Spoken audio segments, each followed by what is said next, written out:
இந்த மீத்தேனை ஈரக்கொலை அறுத்து மீத்தேன் எடுக்கிறேன் என்று மீத்தேன் எடுத்து விட்டால் அந்த நிலம் நஞ்சாய்விடும். மறுபடியும் அந்த இடத்துல குடியேற முடியாது. மக்களை நிலக்கரியை தோண்டி தோண்டி எடுத்து தீர்ந்து விடுகிற வளம் அது. அந்த நிலக்கரி எடுத்து மறுபடியும் மக்களை மீள்குடியேற்றம் செய்ய முடியாது. அணுவை வெடித்தரத்தில் மக்களை மறுபடியும் அங்கே மறுபடியும் குடியமைப்பு ஏற்ற முடியாது, குடியமர்த்த முடியாது. எப்படி இதை யாராலும் சரி செய்ய முடியாது. நம்மளால் சரி செய்ய முடியாத ஒரு பெரிய பிரச்சனை இருக்கிறது, பெரும் கொடுமை நிகழ்கிறது. அதுதான் மலை வளத்தை வெட்டுவது, ஆத்து மணலை அள்ளி விற்பது. இதை சரி செய்வதுதான் மிகப்பெரிய மிகப்பெரிய சவாலாக நமக்கு இருக்கிறது.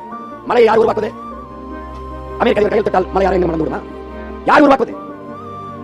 இதை எப்படி ஒரு அறிவு சமூகம், ஒரு கற்றறிந்த சான்றோர்கள் பெரும் நிறைந்து வாழ்கிற தமிழ் சமூகம் எப்படி சகிக்கிறது? பல கோடிக்கணக்கான ஆண்டுகளுக்கு முன்பு இயற்கை நமக்கு கொடுத்த அரும்பெரும் கொடை மலை. அந்த மலையை மணலாக வெட்டி வியாபாரம் செய்து கொண்டிருக்கிறார்கள். அதை எப்படி உங்களால் சகித்துக் கொண்டிருக்க முடியாது? அந்த மலையை எந்த சட்டத்தால் எந்த திட்டத்தால் உருவாக்க முடியும்? யாரால் உருவாக்க முடியும்? மணலை அள்ளி அள்ளி விட்டு ஆறை எல்லா ஆறுகளையும் கொண்டு வைத்திருக்கிறார்கள். அந்த ஆறை எப்படி மணலை எப்படி மறுபடியும் உருவாக்க முடியும்? அது ஒன்றுதான் நமக்கு இருக்கிற பெரிய சிக்கல், மிகப்பெரிய ஆபத்து. அதை சரி செய்ய வேண்டும், அதை தடுக்க வேண்டும் என்று உங்கள் பிள்ளைகள் இந்த களத்தில் இருந்து போறாங்க. மலை என்று பேசுகிறான், மணல் என்று பேசுகிறான், மரம் என்று பேசுகிறான், தண்ணீர் என்று பேசுகிறான் என்று நீங்கள் நினைத்தீர்கள் என்றால் நான் உங்களுக்காக வருந்துகிறேன், உங்களுக்காக பரிதாபப்படுகிறேன், உங்களுக்காக அழுகிறேன். ஆனால் நான் பேசுகிறது இந்த மகன் இந்த நாட்டுக்கு மக்களுக்குமாக அக்கறையோடு பேசுகிறான், பாசத்தோடு பேசுகிறான், பேரன்பு கொண்டு நேசித்து பேசுகிறான் என்று புரிந்தால் உங்கள் வாக்கை எனக்கு போட்டால் போதும். என்றால் எப்போதும் போல வாக்குக்கு 1000 2000 வாங்கிக் கொண்டு இலவசத்தை தருகிற பெருமக்களுக்கு வாக்கை செலுத்தி தன்மானத்தை இழந்து தலைகுனிந்து வாழுங்கள். உங்களோடு சேர்ந்து நானும் இருந்து விட்டு போய்விடுகிறேன்.